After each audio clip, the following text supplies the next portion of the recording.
j'ai déjà fait la vidéo où je vous révèle la vérité sur le sabbat. Si vous ne l'avez pas encore regardée, elle est disponible sur YouTube. Si vous me suivez, vous savez maintenant quels sont les jours de sabbat. Les gens ont tendance à dire parce que Dieu dit que le sabbat c'est le 7e jour, ça signifie que c'est dimanche ou c'est samedi. Non, ça c'est vos 7e jours selon votre calendrier romain, votre calendrier païen. Ça n'intéresse personne. Et Dieu nous dit dans sa parole les jours du sabbat. Il nous dit nous devons observer la nouvelle lune parce que c'est par rapport à la nouvelle lune que nous positionnons les jours de sabbat. Parce que la nouvelle lune, le jour où elle apparaît, représente le premier jour du mois. Donc, 7 jours après ce premier jour du mois, c'est un jour de repos.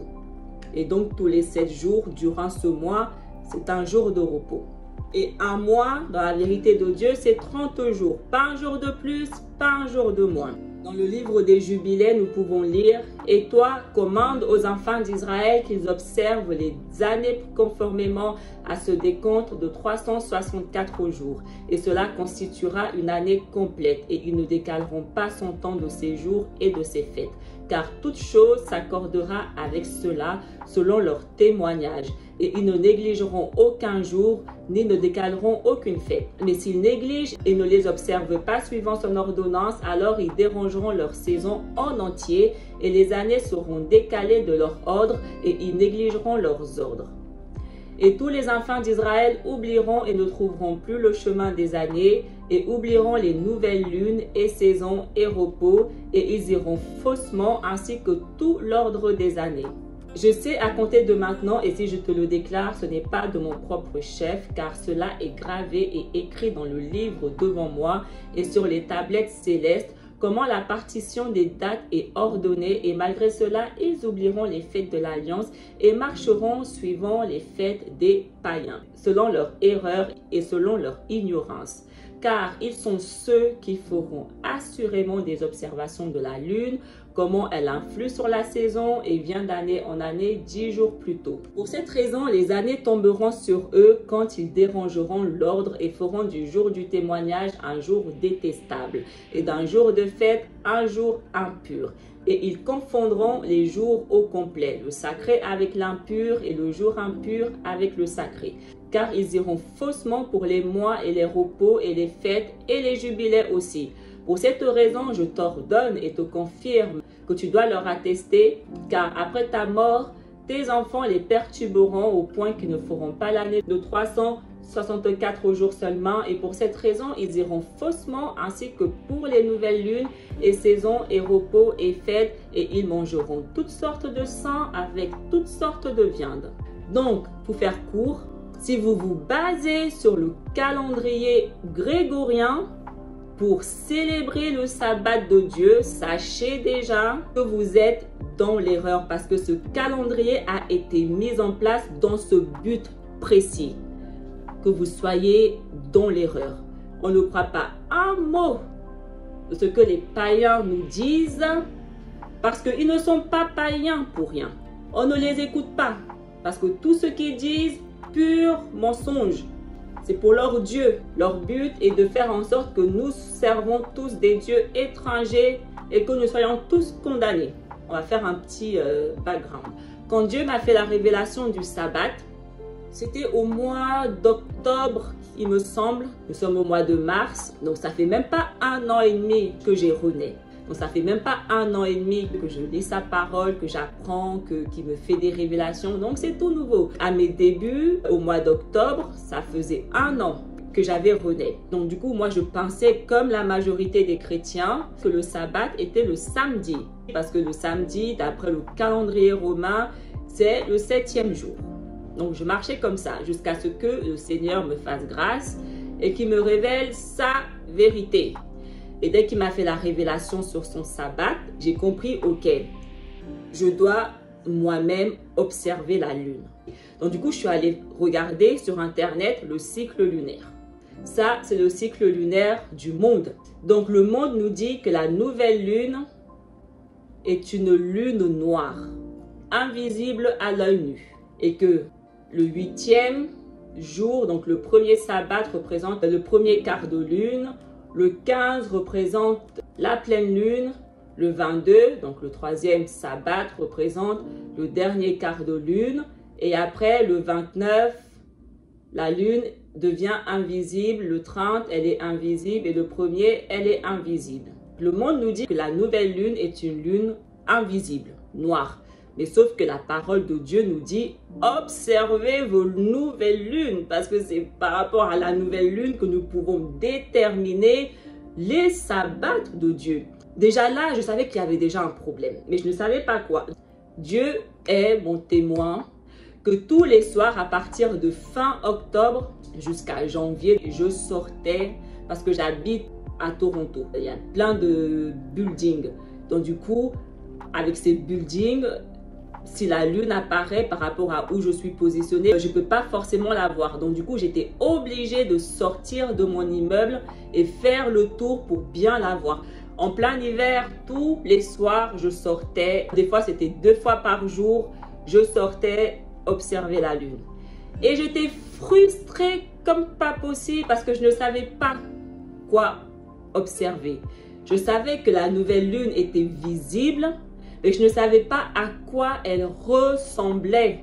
Malgré que le monde nous dit qu'elle est invisible, moi je savais que c'était un mensonge, qu'elle était visible. Je notais, alors aujourd'hui j'ai vu ça, j'ai vu ça, j'ai vu ça, j'ai vu ça. Bref, et j'étais confuse. Avec ce cycle lunaire, le fruit était mauvais. Le fruit était confusion. La confusion, Babylone. Et début décembre, je fais un rêve.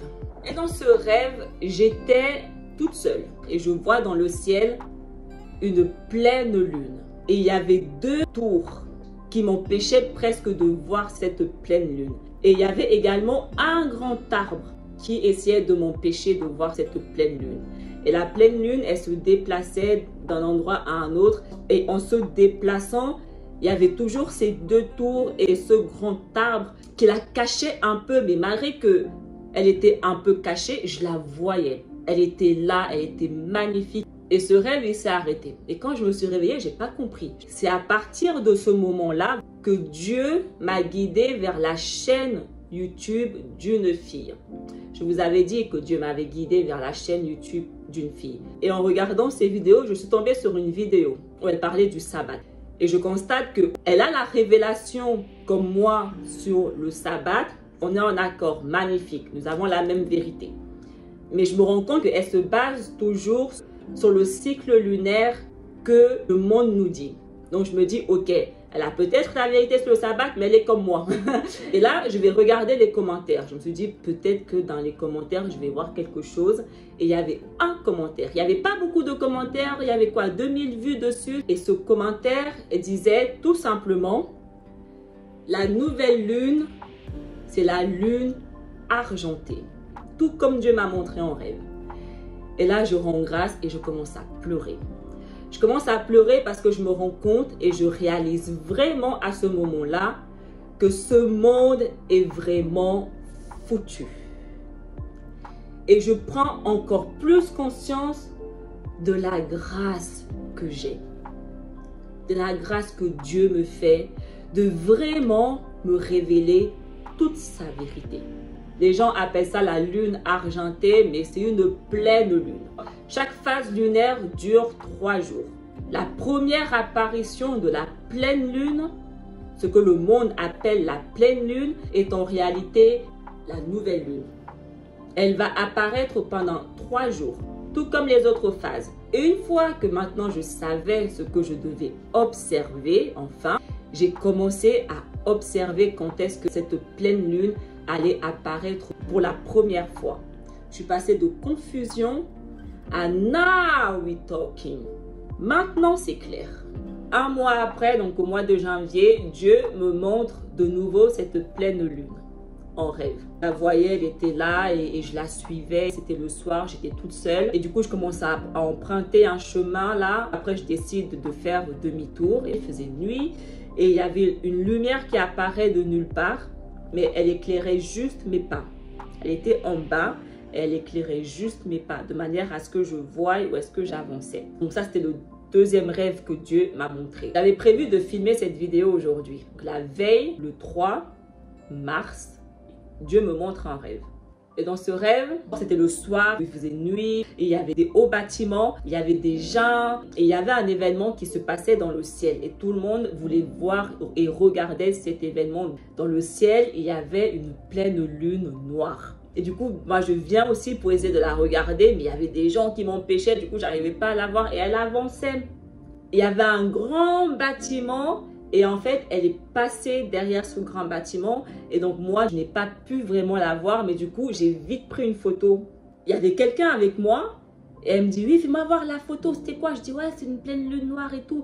Et du coup, j'ouvre la photo pour lui montrer. Cette photo, elle était en haute définition. Et à l'intérieur de cette lune, il y avait des hauts buildings, tous dans le noir. C'est pour ça que ça faisait une lune noire. Et il y avait aussi de la couleur pourpre à l'intérieur de cette lune. Elle était magnifique, d'accord, mais il y avait des détails dans cette lune. Donc quand je me réveille, je comprends très bien le message que Dieu me transmet. À ce stade, c'est comme si Dieu me parlait bouche à bouche. La lune ne fait pas des phases bizarres. Elle suit la même phase chaque mois. Et ce mois de mars, la nouvelle lune sera le 13 mars. Et le monde nous dit que ça sera le 14 mars. Je vous laisse observer par vous-même et vous verrez par vous-même que ce qu'ils appellent la pleine lune, elle va apparaître le 13 mars. En ce qui concerne le sabbat. Et voici les commandements concernant les repos. Je les ai écrits pour toi et tous les jugements de ces lois. 6 jours, tu travailleras, mais le 7e jour est le repos du Seigneur ton Dieu. En cela, tu ne feras aucune manière de travail, toi et tes fils et tes servants et tes servantes, et tout ton bétail et l'habitant qui est aussi avec toi. Et l'homme qui y fera quelque travail mourra. Quiconque exècre ce jour, quiconque ment à sa femme ou quiconque dit qu'il va y faire quelque chose, qu'il va passer une journée pour y acheter ou vendre, et quiconque apporte de l'eau qu'il n'a pas préparée pour lui au 6e jour, et quiconque prend quelque poids à porter hors de sa tente ou hors de sa maison, mourra. Tu ne feras aucun travail du tout le jour du repos, sauf ce que tu as préparé pour toi le 6e jour, comme à manger et boire, et reposer et garder le repos de tout travail en ce jour, et de bénir le Seigneur ton Dieu qui t'a donné un jour de fête et un jour sacré et un jour du royaume sacré pour tout Israël. Que ce jour soit parmi leurs jours pour toujours, car grand est l'honneur que le Seigneur donna à Israël, afin qu'ils puissent manger et boire et être satisfaits en ce jour de fête, en s'y reposant de tout leur travail qui revient au travail des enfants des hommes, sauf de brûler de l'encens et d'apporter des oblations et des sacrifices devant le Seigneur pour les jours et pour les repos. Ce travail seul sera fait les jours de repos dans le sanctuaire du Seigneur ton Dieu, afin qu'il puisse expier pour Israël par un sacrifice continuel d'un jour à l'autre, comme un mémorial de complaisance devant le Seigneur, afin qu'il les accepte toujours d'un jour à l'autre, comme tu as été commandé. Et tout homme qui fera un quelconque travail ou partira faire une course ou labourer sa ferme, que ce soit dans sa maison ou un autre endroit, et quiconque allume un feu ou monte sur une bête quelconque ou voyage par bateau sur la mer, et quiconque frappe ou tue n'importe quoi ou abatte une bête, un oiseau, ou quiconque attrape un animal ou un oiseau ou un poisson, ou quiconque jeûne ou fait la guerre durant les repos, l'homme qui fera une de ces choses durant le repos mourra, afin que les enfants d'Israël observent les repos conformément aux ordres concernant les repos de la terre, comme il est écrit sur les tablettes qu'il a mises dans mes mains, afin que j'inscrive pour toi les lois des saisons et les saisons conformément à la partition de leurs dates. Ceci complète le compte de la partition des dates. Nous avons absolument le droit de rien faire pour nous-mêmes le jour du repos. Ésaïe 66, versets 22 à 24. Car comme les nouveaux cieux et la nouvelle terre que je vais créer subsisteront devant moi, dit l'Éternel, ainsi subsisteront votre postérité et votre nom. À chaque nouvelle lune et à chaque sabbat, toute chair viendra se prosterner devant moi, dit l'Éternel. Et quand on sortira, on verra les cadavres des hommes qui se sont rebellés contre moi, car leur ver ne mourra point et leur feu ne s'éteindra point, et ils seront pour toute chair un objet d'horreur.